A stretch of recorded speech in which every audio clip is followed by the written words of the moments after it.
So today I want to go through some of the best ideas that I've learned from you over the last year or so. First one, the frame matters more than the picture. What's that mean? What we know is the brain is taking shortcuts, and the frame and the anchors around the thing you're looking at provide tons of shortcuts. So even in the case of what I talk a little bit about as well, is if I gave, in these studies, they gave people 3 options. Do you want to go to an all-inclusive trip to Paris or an all-inclusive trip to Rome? And in that study, people go, I want the all-inclusive trip to Paris. But in the second study, they say, do you want an all-inclusive trip to Paris or an all-inclusive trip to Rome or an all-inclusive trip to Rome without coffee? People suddenly choose the middle option, the all-inclusive trip to Rome. And it's purely because this third option, which has entered the frame, has tricked the mind to think, God, if they removed coffee from the all-inclusive trip to Rome, the all-inclusive trip to Rome must be way better because they haven't removed it from the trip to Paris. Yeah. A slight thing. And we see it again on menus and in electronic stores with TVs. And if you go into a steak restaurant and there's 3 steaks, people will typically choose the middle one because the cheapest one and the most expensive one are telling you a story that the cheap one's probably not good. The expensive one's a little bit too bougie. And that middle one, which is anchored in the middle of that frame, is probably the nice, happy medium between the two. And this is happening all throughout our lives. We're taking shortcuts, using the frame to tell us stories of the thing that sits within it. People don't think about the frame. They think about the thing they're creating. But great artists, great innovators, your Steve Jobs of the world, your Teslas of the world, they obsess about the frame. Because it's hard to check. Like, if you think about, we want to make an advance on people's perception of our product, the thing we've created, or the content. It's really hard to do that in reality. Like, it's really hard, as Rory Sutherland says, to make a train faster or to make an iPhone better. Correct. But it's easy to play with the frame to change the story in the consumer's mind. You do not get to choose what you believe. How is that the case? Our lives are run on this instruction manual of these beliefs that we've inherited. And when we're thinking about belief change, which is what we need to do to pick up a healthy habit in the gym or to build a business or to persevere in any context, it all comes back to like, okay, how do I change something that's limiting me? How do I change a limiting belief? And how do I adopt a new belief? Well, all of our beliefs, in my view, are based on the evidence that we've acquired, usually through our first party senses, sometimes vicariously from observations, and sometimes because they've come from authority figures and figures in our lives that we trust. It's evidence that we've accepted as truth. Doesn't mean it is true, but it's evidence we've accepted. And therefore, if you want to change your beliefs, what's abundantly clear is you have to go and put yourself in situations where your existing beliefs are counteracted with new evidence. So when it comes to speaking on stage, or when it comes to learning how to be a podcaster, or when it comes to self-belief or whatever it is, you have to go and collide with new evidence. Yeah, Ryan Holiday's got this amazing quote where he says, self-belief is overrated. I prefer to use evidence. Yeah, exactly that. It gets back to that Hormozy quote I said to Goggins, right? You do not become confident by shouting affirmations in the mirror, but by having a stack of undeniable proof that you are who you say you are. Outwork your self-doubt. And ultimately, hoping that you're going to be able to... believing that you can think your way out of a thinking problem is like believing you can sniff your way out of a cocaine addiction, right? You have to give yourself something else that's going to step change where you're at. I was hypnotized last week after that go? We met. And that, I said to her before she hypnotized me, I said, can I ask you a question? Do we get to choose what we believe? And she actually said yes. And I think she interpreted it differently. She's a very, very famous therapist called Marissa Peer. Did you video this? Yeah. Is it going out on the internet? Yeah. Amazing. 30 minutes. It's hypnotizing me to not eat sugar again. Okay. To like have a better relationship with sugar. Okay. Yeah. Right. And it was interesting because she takes me back to my childhood and then confronts me with the information that my inadequate lunchbox made me feel insecure. It made me feel a ton of shame growing up because I never had anything. Like, we didn't have food or like money or those kinds of things. So really my relationship with sugar now is it resembles power, control, symbol, and fitting in. Yeah. The fact I can just order whatever I want and eat what. So she took me back there and unwired that. But what she's actually doing is she's giving me new evidence, because she takes me right back to that kid and she's basically whispering into his ear a new story. And so I actually think that the principle that we don't get to choose what we believe still holds true. But with hypnosis, which seems to be the outlier, they're giving you new evidence that counteracts your current beliefs. That's all she did. Interesting. Yeah. So an important sort of caveat is that new evidence doesn't necessarily need to come from the external world. Yes. It can come from telling yourself a new story about the things that you already believe that you believe. And that's what hypnosis is. It doesn't need to be first-party evidence that you encounter with your eyes.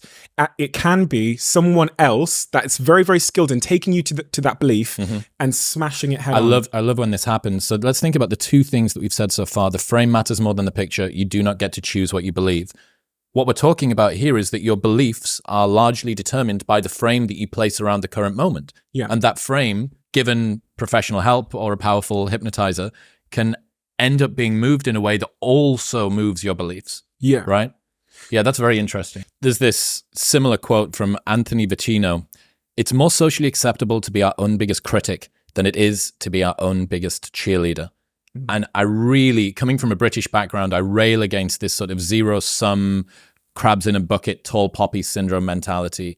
And yeah, a lot of people might feel that, right? That you are able to say things to yourself that you would never dare to say, probably even to the worst enemy that you've got out there. And you're 100%. Able to kind of create this designer drug, perfectly curated curse. You know exactly the scabs to pick. You know exactly the pain points. You know all of your shame. And you're able to point at it 1,000 times a day and remind yourself of it. And it's so strange. It's more socially acceptable to be our own biggest critic than it is to be our own biggest cheerleader. I wish that wasn't the case. It's always hard to give advice, and I'm actually cautious about being a fixer. So that's something Simon Sinek talked to me about. Sometimes you just need to sit in the mud with people. But one of the observations I've had is that the path out of that despair is by keeping commitments to yourself. And this kind of goes back to what you're saying about the self-story and what you think about yourself every day. I think when I'm trying to give friends advice these days, what I say to them is the rewards you get in terms of self-esteem and self-story, what you think of yourself, will be correlated to the size of the commitment you keep when no one is watching. So if you say to yourself, I'm going to do this when no one is watching, we don't think it's important to keep those commitments. We think lying to ourselves is there's no sort of punishment for that. I actually think the greatest consequence in life is not keeping commitments to yourself. And I think that compounds to, as we talked about, where does beliefs come from? I think it compounds as personal evidence, which is deposited in this instruction manual of who you are and how you behave and how you show up and what you're capable of. All those tiny little commitments. And then I think you can get into a downward commitment spiral because of that, because you think you're you don't have faith in your own word. You don't have faith in anything you do. Yeah. And this causes a downward spiral. So isn't it really lovely to know that maybe the way to turn that into a positive upward reinforcing spiral is just keep that tiny commitment you made to yourself today. Yeah. Like you don't have to move Mount Everest. You don't need to go on a 7-day ayahuasca retreat. How about when you said you were going to get in bed at 10 p.m., you do that. Yep. And you stack that. You talked about Alex Hormozi's quote about stacking evidence. Yep. Stack those things for a week. Honestly, I've seen it in my friends and their lives have changed. The commitments we keep to ourselves, if we say those are the most important things for compounding that evidence in our favor, everybody can start there today. Like yesterday's out of play, but the next thing you do in the next hour, can you keep that commitment to yourself? The Mark Manson quote here is, the person you have to spend the most time listening to in your life is yourself. Try not to lose their respect. And self-respect and self-esteem, I think, largely comes from having faith in your own word. So if you were to treat yourself like a friend you are responsible for helping, which is Peterson's advice, right? Let's say that every time you invited a friend out for lunch, they turned up late or didn't turn up at all, they didn't text back, they just kept not holding to their word. After a while, you wouldn't believe in them, you wouldn't be friends with them, and you'd stop inviting them out to lunch. You are that friend to yourself. How on earth do you think that you're going to be able to move mountains and get out of that relationship that you don't like and move countries or change career when you can't not hit snooze, even though last night you promised yourself that you weren't going to hit snooze? And it's how people that are able to do extraordinary things have been able to get there, that they've just started off unbelievably small, right? I'm just not going to hit the snooze button. I'm just not going to use my phone before 9 a.m., right? Controlling your thoughts is unbelievably difficult and requires a lot of meditation and maybe psychedelics. Controlling your actions is relatively easy, especially stuff like don't pick your phone up before you've gone for a walk. Just try that in the morning. Sunlight before screen light, as Huberman says. And that's the easiest way to control your thoughts. Yeah. Because there's a two-way relationship between what you do and how you feel. Absolutely. So if you want to change how you feel, focus on what you're doing. If you want to change what you're doing, focus on how you feel. But you said about extraordinary people there. This is what Chris Eubank Jr. said to me, which really stuck with me. He said, my dad flew me to Cuba And we had a training camp out there, and they surprised me. They put the heavyweight champion of Cuba in the ring with me. He's like a middleweight or something. He gets in the ring. This heavyweight storms across to him, knocks him so hard, he flies out of the ring and hits the floor, dead leg, and he's laying on the floor. He said to me, I looked up at the ring and I saw this massive Cuban heavyweight stood there. And he said, I realized in that moment that I had to get back in the ring, because if I didn't, it would let the demons in.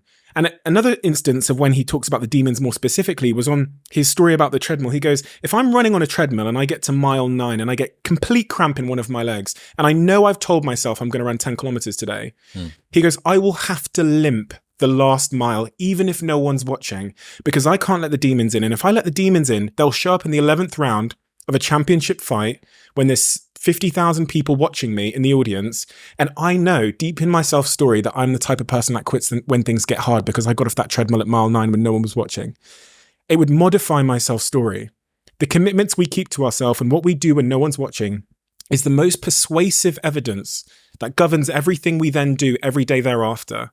And this is, for me, was a huge revelation in my life, because, you know, you can look at certain people in your lives that are struggling in certain situations, and oftentimes it's a result of continually unkept commitments to themselves. Yeah. I don't know anybody who has done extraordinary things that isn't keeping their word in that way, right? Consistency doesn't guarantee that you're going to be successful, but not being consistent will guarantee that you're not successful. How you do anything is how you do everything is a lovely quote and a lovely idea. But it piles an awful lot of pressure on you, right? And it's very easy, especially as we said, it's more socially acceptable to be our own biggest critic than our own biggest, complimentary. Given that, if you mess up a little bit, that can quite quickly spiral. Oh, Chris said that I shouldn't check my phone before I go for a walk in the morning. Therefore, it means that I might not as well go to the gym, and I might as well break my alcohol streak, and all of these other things. Yeah. Finding this balance of being robust enough and delicate enough with yourself to say, okay, I know that you tried well, let's get back on the horse again tomorrow, right? It's a delicate balance, right? Holding yourself to high standards whilst also being sufficiently supportive. And this is the same in business. So it's not, you don't break trust when you don't do what you said you were going to do. You break trust when you don't do what you said you were going to do, and you don't own up to it, take responsibility for it and point it out. So in business, there's often times where you say something to your team, and for whatever reason, mitigating circumstances, that thing can no longer happen. Trust isn't broken at that point. Trust is broken when you then don't sit in front of your team and say, this is why this didn't happen. And the same, I think, applies to yourself. You're going to miss some things in life, but taking responsibility for it, staying empowered, and not saying, oh, I couldn't do that because, or I needed da-da-da. No, it was your priorities. It was the priorities and the decisions you made. So when I miss my commitments, the saving grace for me is I go, I did that. That was me. That was a choice that I made. And if it's a choice I made or didn't make, it's a choice I can make in the future. What you see in that chapter is you see obfuscation of responsibility, you see blame, you see excuses, and you see disempowerment in the form of language like, I couldn't because, or I needed to, or, which I think is scary language. What's the difference between parrots and practitioners? There's a quote that I've fallen in love with. The magic you are looking for is in the work you're avoiding. Yeah. Fuck, dude. The magic you are looking for is in the work you're avoiding. So Mark Manson put this quote up a few months ago, and I've not been able to stop thinking about it. The most important question to ask is, what pain do you want in your life? What are you willing to struggle for? Anything worthwhile is going to require some degree of pain and struggle. So, if you're oriented toward the pain and the struggle, you're probably going to be more aligned with what you're capable of accomplishing rather than if you just orient toward the pleasures. Right? This goes to the discipline equation. Which yes. You might be... I'm familiar with. Let's hit it. Because that really embodies it. That Mark Manson quote about the pain you're willing to encounter. I was trying to figure out why there's some areas in my life where I'm disciplined and other areas of my life where I seem to lack discipline. Kind of what I was saying earlier about being a dualistic type of individual. And I came up with this discipline equation that I'd love to interrogate with you, because I've not thrown it at enough people to know that if it's true or not. So discipline equals the importance of the goal plus, let's just say, the importance of the goal to you. So the subjective importance of the goal. How much does that goal matter to you? Plus the psychological enjoyment you get in the pursuit of the goal, right? So as you pursue the goal, how psychologically enjoyable and reinforcing and is that for you, minus the psychological cost of the pursuit of the goal. So I'll run you through some examples. Simon Sinek said to me, well, Steve, I take the bins out at 7 a.m. in the morning yesterday. I didn't want to do that, but I did it. So I go, okay, let's run that through the framework. What would happen if you didn't take the bins out? That sort of underpins and defines the importance of that goal. Well, he'd get a fine and then he'd have an overflowing bin out the front of his house. So the why is high. The psychological enjoyment of pursuing taking the bins out is very low, right? And the friction of getting out of bed at 7 a.m. is high. But thankfully, the why is so strong that regardless of the fact that the enjoyment of the pursuit is low and the friction is high, the behavior still occurs. Going to the gym, learning to DJ, in all areas of my life, I can run it through that equation and go, okay, so in the pandemic, the reason I've been going to the gym for 3 years straight now is because my why surged. The perception of the importance of that goal surged. I saw how our existing health correlates to our health outcomes. And I realized for the first time in my life, this clear thought that I couldn't unshake, that my health is my first foundation. It is this table that everything I love and care about sits upon. So that has to be my number one priority reflected in my schedule. So that changed, that went up. The psychological pursuit of going to the gym is kind of enjoyable. There's a bit of a dopamine release there and it's fun to do that. Feels good for my self-esteem. And the friction associated with it is low, unless I go to a gym where people know me and I spend the whole time talking. Then what happens if I'm put in that situation is I don't go to the gym. The discipline equation changes. So part of the reason I made a big investment in a company called Until is because I can have somewhere I can work out and focus on the workout. Genuinely, that's one of the things that actually changed my relationship with the gym and nearly threw me off the habit. Yep. Was that psychological cost. So how does that sit with you? It does. You've got the discipline equation: death, time, and discipline. Yeah. What's the death part? So when I started writing that particular chapter in my book, to understand discipline, you have to understand the scarcity of time, because so I started because I was going to write a chapter about time management. People want to know how to manage their time. And as I went through the hundreds of available time management techniques, I realized the Pomodoro technique, the time blocking, all this 1, 2, 3, 4, the ABC. The reason why there's so many time management techniques is because none of them work unless you have this underlying thing called discipline. It's the same in the fad diet industry. That industry will always churn out new things because there's an underlying issue, which is discipline. So it's kind of a mirage industry. So the chapter pivoted and started focusing on discipline. Well, the next thing was time. Why is time important? Round the numbers. How old are you now? 35. Okay. So if you reach the average age of an American, you have just over 17,000 days left to live. And I think all of that goes to show that time is the currency we're playing with in every moment of our lives. It's the center point of our influence. I talk about the roulette table of my life. It's the frame I think through where we wake up in the morning with these 24 chips. If you spend 8 hours sleeping, you wake up with 16 chips left. And how you place those chips on this roulette table that sits in front of us just before the wheel spins every day determines all of our outcomes in our lives. So I've chosen now to allocate 2 chips to this little piece here called fitness. The roulette table spins and I get my returns. As I went down that chapter, I realized that in the context of time and death, and time management, the most important question to answer, the fundamental, is discipline. How can I allocate more of these chips to the things that are in line with my values? Where does this thing called discipline come from? If it underpins everything we do, it even underpins what you just said there with Fred again in that Mark Manson quote. The reason why Fred again is doing that is because his discipline equation is in line. If for whatever reason you just tipped any part of that equation, you could knock him off that discipline. Yeah. With Jimmy Carr and with all these people that go do that decade of dedication to become masters in their craft, if you look to their discipline equation, you'll see moments where the friction came up and they fell off, or they got writer's block, or whatever it might be called in their context. And then, so you can influence your discipline if you understand that equation. One of my favorite quotes that I've heard from you recently is this: I was riddled with fake ambitions. My ambitions were fake. They weren't ambition, they were insecurity. Most of our lives are dragged by insecurity and shame. They're not driven by ambition. And it's a tragic truth that most of us are going to have. Our ambitions and our narratives fail us before we realize that they're illusions and mirages and they're false. In the case of Eddie Hearn, he lived in the footsteps of his father, Barry Hearn, who pulled up to school in these Rolls Royces, and he was known as Eddie Hearn's son.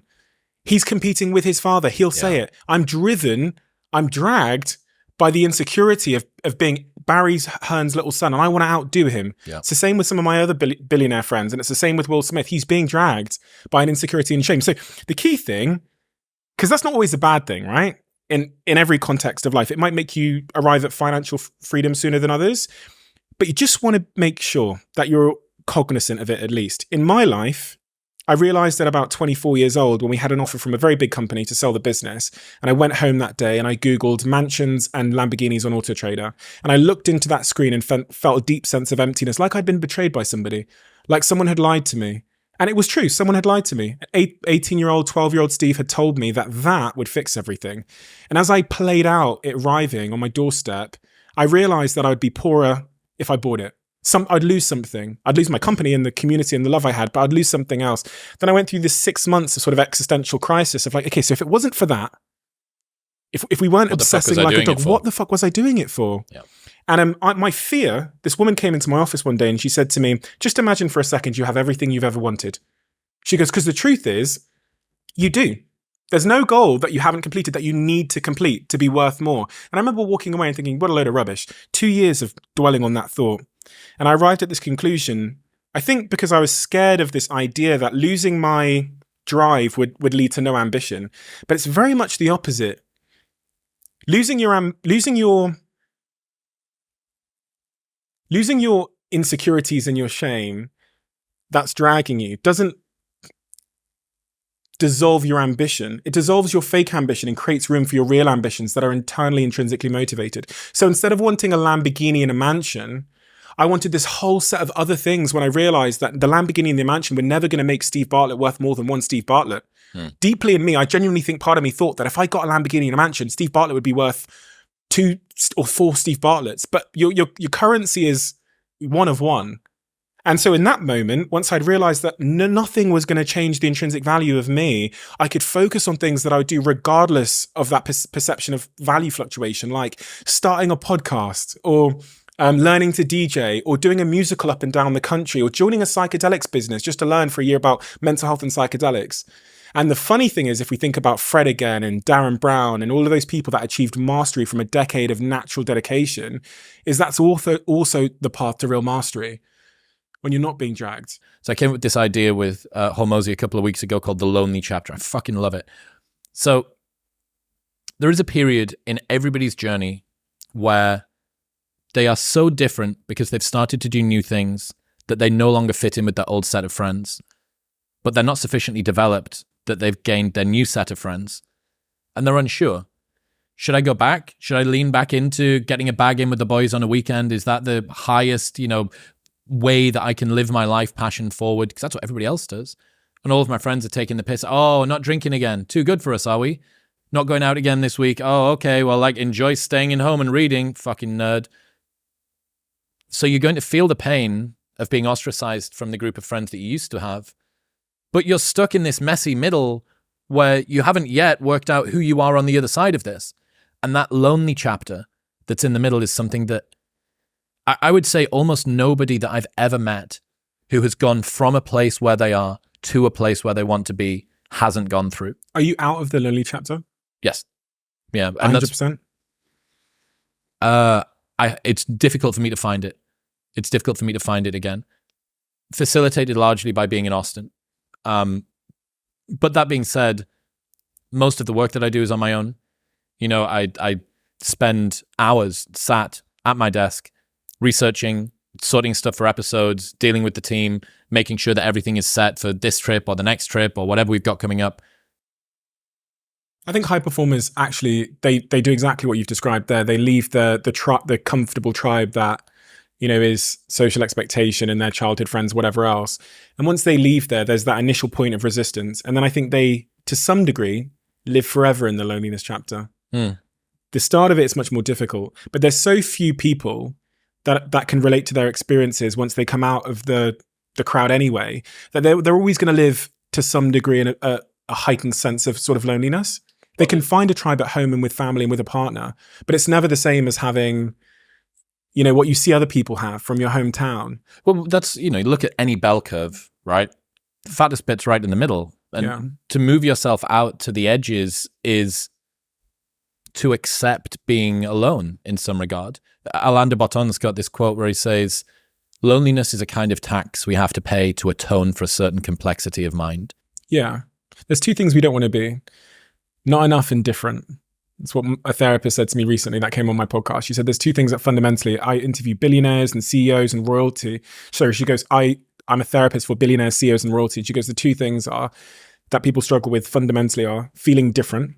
We don't want to feel different. That's a rejection from one's tribe, which used to mean back in the day through a process of self-preservation. We'd die earlier, as you've heard about in the studies of, that they did at Harvard. We'd get more ill, our immune systems would break down. And the second one is not feeling like you're enough, which means you're not valuable to the tribe. So not being part of the tribe or of good use to the tribe causes a bunch of signals in our body, which then manifest as physiological disease and psychological disease. So at its core, sometimes I think when I'm feeling in that such a way, maybe I'm feeling lonely or I'm feeling really different, or I've got some feedback which makes me feel like I'm different in a fundamental way. I just ground myself in the understanding that even the fact that I feel that makes me like everybody else. And in terms of loneliness, I've had to kind of carve out my own new tribe in my life, a very small group of With Prince people. William. Yeah. No. You must sweat the small stuff. Why? I just think it's the most important thing. I remember one of the most important books I ever read was The Slight Edge by Jeff Olson when I was 18 years old, because it helped me understand the importance of marginal gains and the tiny things in life and how they're compounding for or against you invisibly in every aspect of your life. Your teeth, your skin, your finances, your relationship. The tiny things are compounding for or against you. And the analogy I give to help sort of illuminate this is, if you didn't brush your teeth today, no one in this room would know. If you didn't brush your teeth every day You might. I might, because I'm in close proximity. If you didn't brush your teeth every day this week, really, a couple of people might notice, but they wouldn't say anything. No real costs. If you didn't brush your teeth every day for 5 years, your teeth would fall out. You'd be on a dental chest screaming. And the question becomes, when did that happen? It happened today. It was that small, seemingly invisible decision, which was easy to do and easy not to do, as they always are, that you chose not to do, that compounded invisibly against you. And as they say in compounding returns, which they call the eighth wonder of the world, according to Warren Buffett, it's slow then it's fast. And that's why it's so difficult and so easy to overlook the smallest things. It's easy to save £1, so it's also easy not to. I believe that most people in any discipline I'm competing in will not sweat the small stuff. They'll overlook the small things, which gives us a great competitive advantage by obsessing over the smallest things. And also, as we talked about earlier, we talked about the frame and how it's really hard to make huge steps forward in reality, but much easier to make them in psychology. It's very difficult to find big steps forward in business. It's very difficult. Like, think about us as podcasters. Is there really like another platform we could go onto? We're both on airlines now, I think. We're both on YouTube, Spotify, and Apple. Is there like a breakthrough step forward? If there was, we'd all be doing it, right? They're hard to find. Small things, though. I can stack 100 of those and make 100% gain, as Sir David Brailsford said. Yeah. And the unobvious thing that no one thinks about is the psychological impact on a team when you stack small things. This is what we call the progress principle. Harvard Business Review interviewed thousands of people in work and said, when was your most enjoyable day in work? And they all pointed out in their diaries a day when they had a sense of progress, even small, a tiny little gain they made. Sir David Brailsford, who's known for his marginal gains theory and is written about in the first chapter of James Clear's book, Atomic Habits, said to me, the small gains, the making the water bottle just a little bit bigger and the pillow softer mattered. But the thing no one gives us credit for, thing no one talks about, is I took over a team that were depressed psychologically. They were down and out. They didn't want anything. And by finding tiny little gains, quote, we felt like we were going somewhere. That psychology of momentum is the greatest force in business. I can tell you in all my companies now which ones have that feeling of momentum and the impact in 6, 12, 18, 24 months that'll have on their excellence in their work and their delivery in terms of bottom line. And I can point at the companies now that don't have that. I say it's in the air. They don't have the momentum in the air. The collective don't feel like they're going somewhere. The easiest way to jumpstart this, like I said about keeping commitments to yourself, is to go and find tons of small things and share them with the group. And Sir David Brailsford said to me, we started finding all these small things, and what you'd find was people were staying till 2 a.m. Because we were in the shops making the tires a little bit bigger, and people were fired up. We felt like we were going somewhere. People think we're motivated by pleasure. And when I sat with Nir Eyal, who wrote the book on distraction and procrastination and why people do it, one of the really key messages I took away was that we're actually motivated by the avoidance of discomfort. And so I quizzed him on it. I was like, really? Okay, so sex. He goes, yeah, horniness is a form of discomfort. So you're motivated to relieve yourself of the horniness. And if you look at any aspect of your life, when you're procrastinating cleaning the house, or you're procrastinating doing the essay, so you end up cleaning the house, it's because that's the path of less discomfort. We're motivated by the avoidance of discomfort. This is really useful because if you want to understand why you're procrastinating in some area of your life, the most important question is heightening your self-awareness on the thing that's causing the discomfort. Because in most areas where we procrastinate, we have no idea. We're just avoiding it. Do you ever think about the weird shit that you do when you're procrastinating from the thing you're supposed to do? Yeah. Like, I have an essay or an email to write that I don't want to write. I need to reply to someone and it's an awkward conversation or something like that. And guess what? Now my cupboard sources are perfectly aligned. Yeah. Like, you will find the most inventive ways to not do the thing. I noticed this about myself. I flew to Bali to write my latest book. And as I was in the jungle, I noticed this pattern where every time I picked up my phone, like just needlessly, was because I was at a hard point in the book. Yeah. So every single time I'd get to a point and I was trying to summarize it or find some research to back it up. Within 30 seconds, as if I'm possessed by this puppet master above me. Yeah. Pick up the phone, start swiping, and I'm on Instagram. And I go, fuck, of course, I'm avoiding the discomfort. And it's so important to get clear on that because you need to understand the forces that are pulling and pushing you. And then you can say to yourself, okay, why am I avoiding this chapter? What is it? Well, I don't feel researched enough on this subject matter. Okay, well, I'm going to step away from the computer and I'm going to read that book or watch that YouTube video, as opposed to just banging my head against this Word document. You can, if you become aware of the discomfort, you can counteract it. But if you're not aware of it, it's an object you just can't hit. So that changed my life, that question. What is the psychological discomfort I'm avoiding right now? You must make pressure your privilege. So pressure is a privilege. Why? If you look at any aspect of our lives where we experience growth, it's under pressure. There's an old cliche adage about how diamonds are made, which I think, although is cliche, speaks to this in such profundity. And even when we think about the comfort crisis we're living in and all of the health outcomes and predicaments that we're facing through our obsessive pursuit of comfort and how the body has started to break down, and we've got all of these mismatched diseases, they call it, where the world we're living in and the way we behave within it isn't aligned to who we are. It's the avoidance of pressure. And it goes back to what you said earlier about avoiding that difficult conversation or that difficult piece of work. If there is an antithesis to pressure, it is, in my mind, it is comfort. It is ease. And that means that today is great and tomorrow is bad. And anyone that has the foresight to move that discomfort and that pressure into the current moment yields much greater returns in terms of happiness and health in the long term. And in the book, I go through tons of examples from health, from sports to Everest climbers who understand, and that famous tennis player who was the best in the world, and I still think she is the best female tennis player in the world.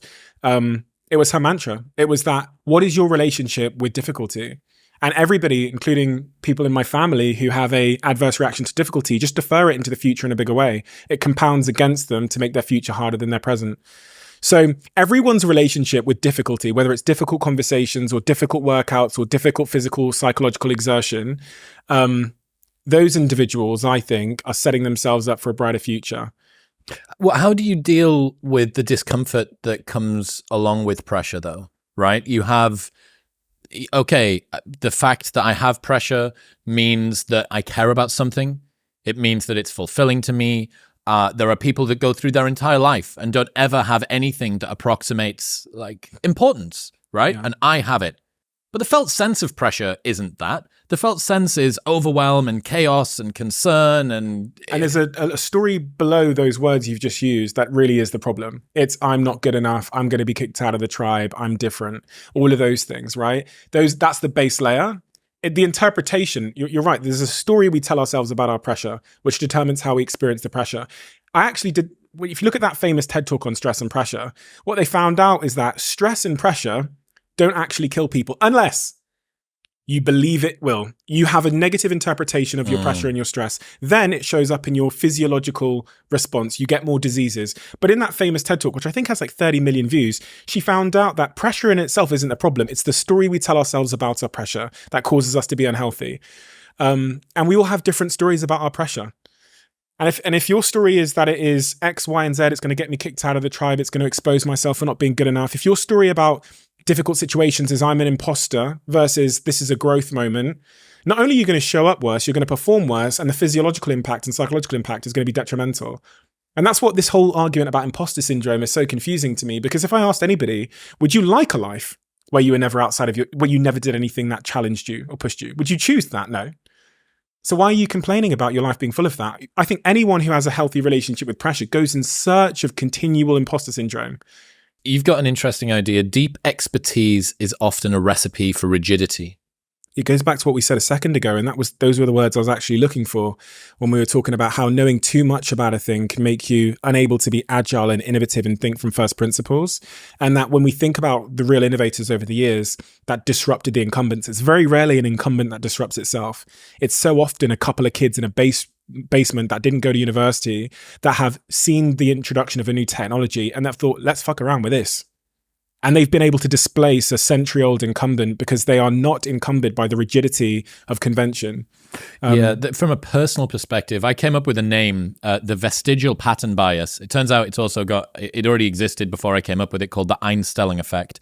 So the successful deliberate approaches that we learn during our development can become a prison which stops us from being more free-flowing and at ease when we are developed. The tools that got you from 0 to 50 are not the same ones that get you from 50 to 90 or 90 to 95. But we found success with this approach in the past, so we cling on to an overly rational, deliberate approach. We hope that applying pure cerebral horsepower to a situation will fix it, without realizing that our subconscious has aggregated the thousands of hours of experience that we've clocked up now. And not using that experience is keeping us in the same league we've always been in. It's so interesting. It's a prison you've built around yourself that you don't know is there. And I reflect on that video. Have you ever seen that video of the ant and the pen? No. They get an ant on a piece of paper, plain A4 piece of paper. And the guy on YouTube, it's like got millions of views on YouTube, just with a biro, draws a circle around the ant.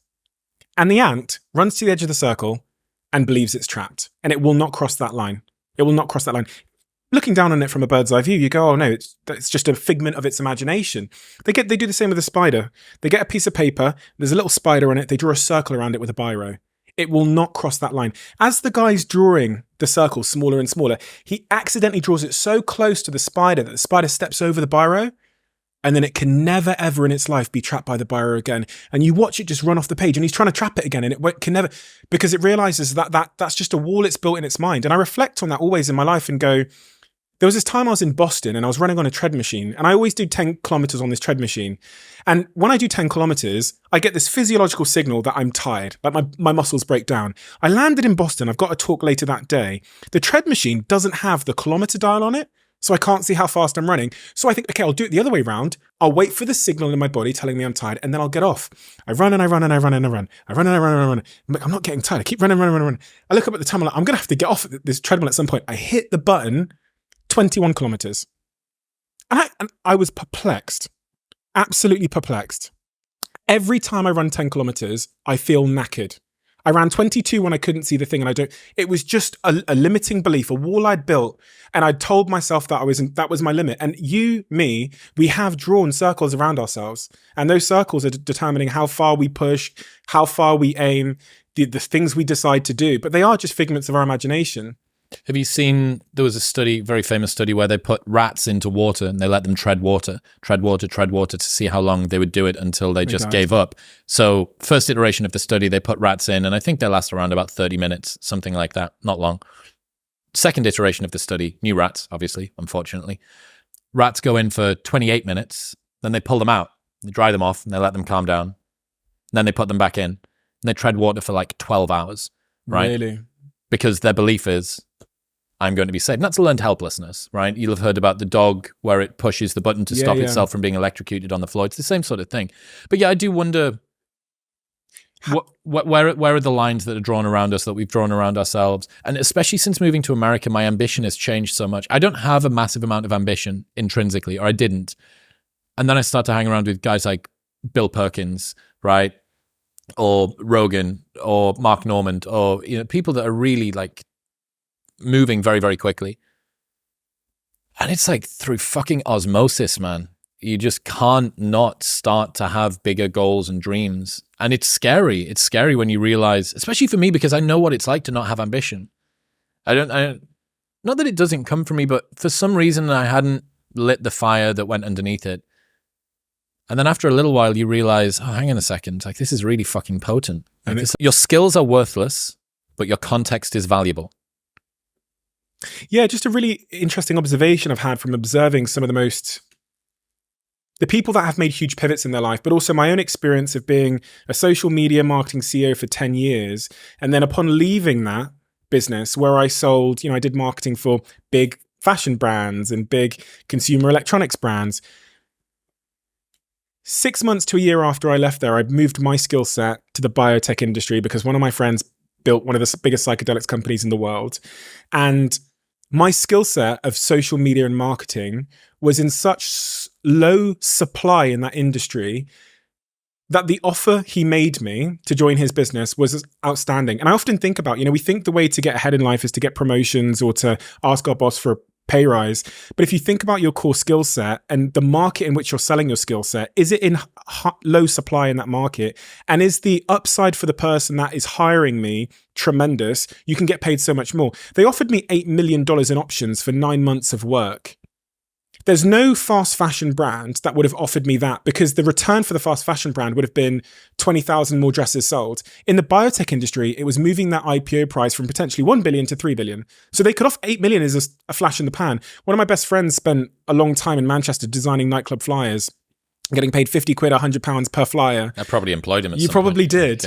Yeah. And I remember in COVID being in his house and the guy was like really down and out. He was like, something needs to change in my life. I'm 35 now. I'm still doing the same old thing. And his talent, objectively, his talent for design, incredible. But he was selling that skill of design in the wrong market. Nightclub flyers, where you might get a couple more people coming through the door, and in an industry where it was abundant in terms of supply of that skill. So we made this big wall in his house and we put up a few things. Where is your skill set going to be in the least supply? And where is this luxury design style you have going to be in the highest demand? And also looking at industries that were coming into shore where his design skills could yield the greatest returns. Should be quite obvious as I say this. Dubai and NFTs. Artists suddenly came into fashion. The Web3 community moved to Dubai. So he picked up his life from Manchester 2 years ago and he moved to Dubai. And this guy is making millions now, selling the exact same skill to a different market where it's in low supply, but it's yielding a greater return for those that hire him. And I went through in my book all the different industries from writing to acting to creative pursuits, where if you just moved yourself from a different market, from the market you're on to a different market, you'd yield the greatest return. And lastly, where I noticed this most is when our company went public, we went public on a fairly small, redundant German stock exchange. And in those rooms in Frankfurt, when I sat with Barclays and a variety of different banks, the thing they kept on saying is if we uplist over to the NASDAQ, the company will be worth 3 times more. And I remember thinking to myself, so the same business just moved to a different stock market, the market cap would multiply by 3. That's kind of a metaphor for this idea that maybe your skill set is currently existing on an unlucrative and unlucrative market. And all you need to do is find the market where it's in lowest supply and yields the greatest return for those that need it. So many people want a nicer house or a faster car, and they're thinking, okay, so I work here for 3 years and I'll get a promotion and I'll get there. But there's another lens to look through, which is my core skill set. What is it? And where can I get the greatest return for it? And where is it in the least supply? It's a different frame to think through, but it's life-changing for the right people. Lewis Capaldi writes this first album, songs that he was singing since 2017 when he was playing them in working men's pubs all around the northeast of Scotland. Then he blows up trillion bazillion streams and he's asked to write a second album during COVID. WME or CAA or whoever his recording company are, how's the album coming along? And he's feeling this pressure and he develops this tic because he's under all of this anxiety. And he's noticing he has stayed the same, right? He is still the same person that he was from before. And he's noticing the world treating him in a different way. And he's scared and he's uncertain about his own abilities and about what the world wants from him. And he can't work out why other people are treating him differently. It's this fucking one line in the middle of the documentary. He says, fame doesn't change you, just changes everybody around you. No. And it seems to be, as far as I can tell, the truth that a lot of people feel, especially someone like Lewis. The same songs. It's literally the songs that he wrote from before. And when you see the CEO, the business owner, the rugby player that's trying to break out and do things differently, as you ascend in status, as you change the world around you, as you start to become more competent, as the texture of your own mind improves, other people will notice the difference in you more quickly than you do. And in poor versions of culture, they won't respond nicely to it. They won't respond well. And I wish that we could somehow just fucking get rid of that in the UK. So Douglas Murray tells me this story, right? One of my favorite stories. Douglas, one of the first newspapers that he works at, he has this boss who's like a legendary savant of the journalism industry. And he decides he's going to release a West End show about the life of Prince Charles in rhyming couplets. And this guy's like at the zenith of his career. So he's this big dog and there's going to be loads of scrutiny, and he's been in the journalism industry, so he's probably made a shit ton of enemies as well. Anyway, opening night, by the halftime interval, there was no one left in the entire auditorium, including the cast. So this guy's despondent, egg on his face, articles upon articles upon articles about how embarrassing it was. And Douglas asked him, he said, "What were you thinking? Fucking show in the West End of London about the life of Prince Charles in rhyming couplets." He said, "Well, Douglas, I trusted my instincts. And instincts, they may sometimes lead you wrong, but they're the only thing that's ever led you right." I was like, holy fuck, that's true. And if you don't listen to your instincts in that regard, you can actually get yourself to the stage where you've eroded them away and you've pushed them away so much that you can't really hear them anymore. And then you're no better than the guys on late night show TV who don't actually run their own show. They're the mouth puppet of whatever the big exec and the big company and their agenda is that sits behind them. And if you want to feel a great regret in life, it's making a decision against your instinct and then it failing. Making a decision in line with your instinct and then it failing is much less of a place to fall from than making a decision against your instincts and then it fails. And I've sat with so many people in the media industries who've done daytime talk shows. I actually had one on my podcast, and she said to me, you know, the part that hurts the most is I knew the show sucked. Stephen Bartlett, ladies and gentlemen. Stephen, I appreciate the hell out of you, man.